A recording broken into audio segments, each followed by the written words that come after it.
Roger, when I was a teenager back in the 1970s, I remember a song that came out talking about the age of Aquarius. Mm-hmm. And since then, we've seen the development of the New Age, and I wondered if back when you were involved in spirit worship, if they talked about New Age at all. Oh yes, it was a big thing that was coming up. One of the major deceptions of the last days.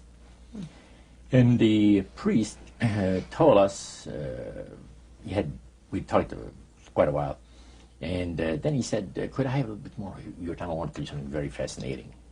He says, the grand plan, the master's grand plan for harvesting the nations, for harvesting the multitudes of the earth into his cause, just before the close of the great controversy between the forces of good and evil. So we continued, after we expressed ourselves that we're deeply interested to know more about the activities of spirits. And he said it's going to be done in a unique manner. This grand plan is going to take people are going to eat the stuff. Because it says spirits, demon spirits, will declare themselves to be inhabitants of far distant planets in the galaxies that are coming to warn the inhabitants of planet Earth of the impending destruction of the planet unless something seriously proper is done to avoid it. And he went on saying that they will claim to have out-of-body experiences. Are you familiar with out-of-body experiences? I've read about that. In other words, projection. Yes, right. Goes into different parts of the world and sees things and come back and then they write all about it. I've heard of that. So, due to the fact that the millions of the earth, people, believe in people having an immortal soul, it has to be readily accepted when the spirits will, through a trance medium, converse with influential people of the land, you see. Now, what is a trance medium? It's a channeler today. What is known today as a channeler? Channeler, yeah. Okay. Shirley MacLaine's experience of getting involved with spiritism and with the supposed inhabitants of far distant planets in the galaxies, I taped the whole thing. It's 3 hours. And you were hearing the fulfillment of what this high priest had said 45 years ago. Yeah, exactly. So he went on explaining about the fact that the spirits will show themselves willing to give valuable guidance that will not only help people avoid the destruction of the planet, but it would cause it to enter into a higher state of existence.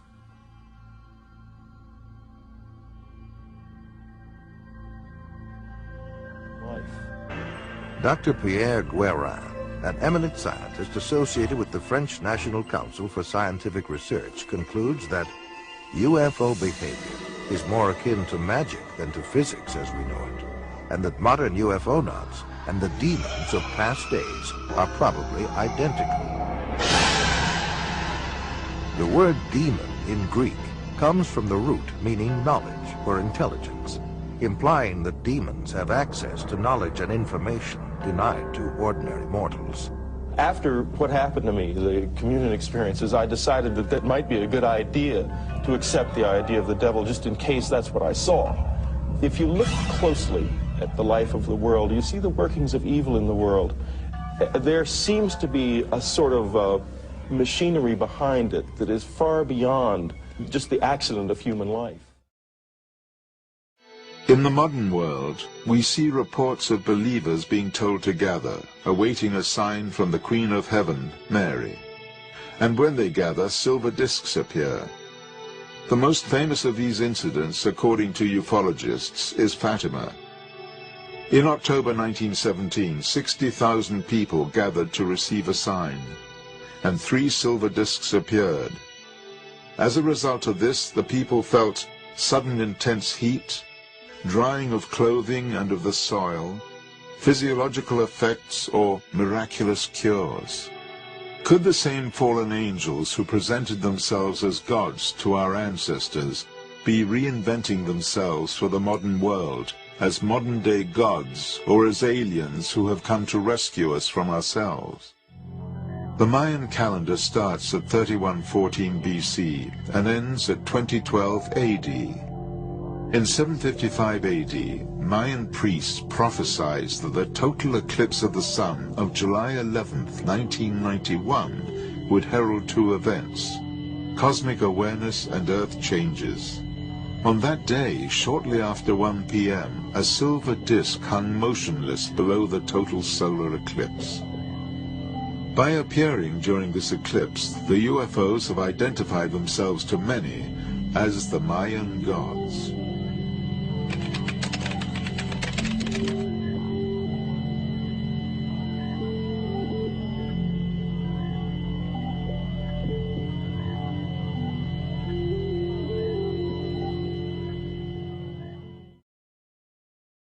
And once again, our search for clues in our quest for the alternative technology, supposedly responsible for the German UFOs which would appear later, led us back to Vienna, to the year 1917. 4 men and a woman met here in the Viennese cafe Schopenhauer. Their subject was the coming of the new age.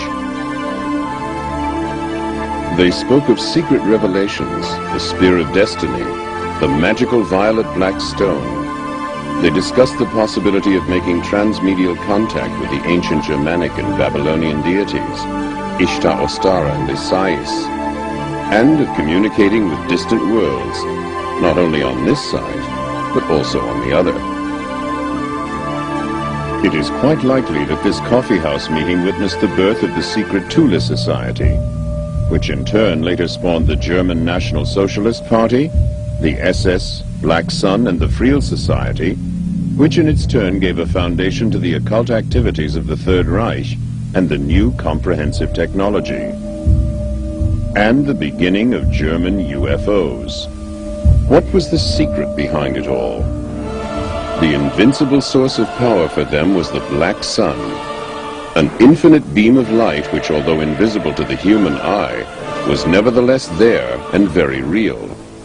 Just as the bright daylight sun can illuminate the exterior, so the dark sun can light up the soul of man.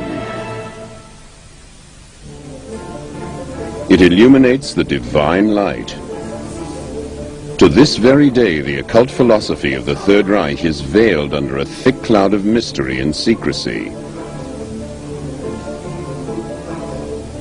Its leaders were drawn from the ranks of the Thule Society and the SS. In many ways, their ideas differed significantly from the accepted National Socialist Party line. Their emblem was the Black Sun. A secret philosophy thousands of years old provided the foundation on which the occult practitioners of the Third Reich would later build. The Black Sun symbol can be found in many Babylonian and Assyrian places of worship. Even the Phoenicians and the Carthaginians knew of the symbol and the beliefs that it represented.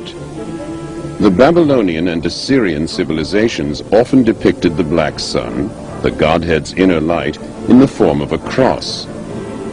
Assyrian kings wore an insignia which in no way differed from the one more commonly known as the German Knight's Cross. We have no way of knowing just what exactly was going on in the minds of the occultists of the Third Reich, and to what mysterious ends their ideas would lead them.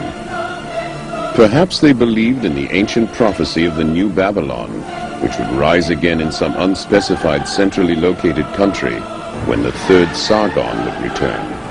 The secret knowledge and the prophecies which the Knights Templar had brought back with them from the Orient had been slumbering for centuries, waiting for the time of fulfillment to approach.